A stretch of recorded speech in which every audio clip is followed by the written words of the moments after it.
Welcome to this video presentation here at Wimbledon Carriage Company, and here we have the Mini Cooper S Convertible. It's on an 18 plate, as you can see. I'm going to start off firstly by showing you around the outside of the car, and then we'll hop in and run through some of the controls on the inside of it. From the outside, you can see that it is a two-door car with alloy wheels. We're going to start off inside the boot space. As we approach the back of the car, you can see we have those twin tailpipes, unique to the Cooper S variant of this car. We've also got reversing sensors.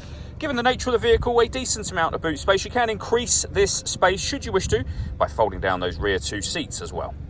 Okay, so we're just going to work our way back around to the front of the car. And then, as I mentioned, we'll hop in and run through some controls on the inside of it from there. Now that we've done a full circle, though, you can see, firstly, the alloy wheels are all in fantastic condition, as is the bodywork the entire way around the vehicle.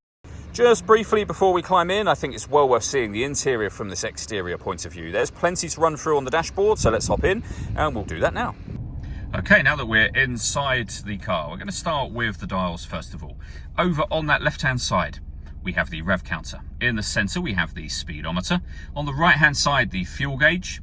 Within the speedometer, we have a digital readout for the speedometer, and you can change that information for various other things. So various bits of trip computer, fuel economy information, below which you'll see the total miles for the car. They are 45,164. If we back out to the steering wheel next, over on the right-hand side, we have stereo and phone controls. On the left-hand side, cruise control and speed limiter. Behind the steering wheel, the minus and plus pedal, so you can change up and down a gear manually with this automatic gearbox. Into the center, we have the main screen for the car. So up on here, firstly, you can see that we have reversing sensors and a visual guide for those sensors, but lots of other options as well. So the movement you just saw me making, I was doing so using the dial just here. You can use the buttons that surround it. So if you pressed map, for example, you would then be in your map. But the dial will do everything, or it is, of course, touchscreen as well. So you can pair up your phone to the car under that phone menu. If you want to listen to music, we have got a few ways of doing it. DAB, FM radio, Bluetooth audio, so you can stream your music wirelessly once you paired up your phone. USB input as well. We have satellite navigation just there, which you've seen just a moment ago. We have a kind of vehicle settings menu, and then we've got mini connected as well, and you can see all the different options on screen there for you. Working our way down, we have dual zone climate control. You can adjust the passenger and the driver temperature. You can increase and decrease the fan speed. You can determine where you'd like the air distributed. Once you're happy with those settings, that's your air conditioning off, back on again, or you can hit auto. The car will now take full control for you, which you can hear it doing to maintain the temperatures that you've asked for, and you can override that whenever you wish to.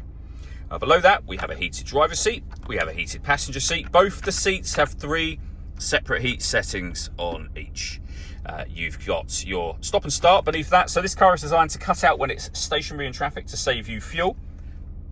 That system's off when that light shows. You can start and stop the engine from here. We have traction control. You can change the driving setup, so you're able to put the vehicle into sport, mid, which is your everyday driving, and green modes as well.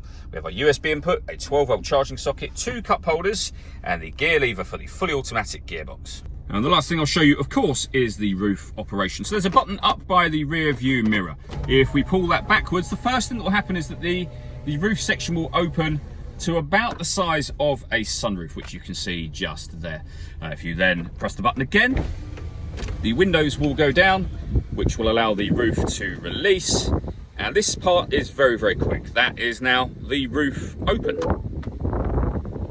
All that leaves me to say is thank you for taking the time to watch this video. If you'd like to come and see the car for yourself and have a test drive, or you'd like a live bespoke video tour, please feel free to give us a call here at Wimbledon Carriage Company. We'd love to hear from you soon.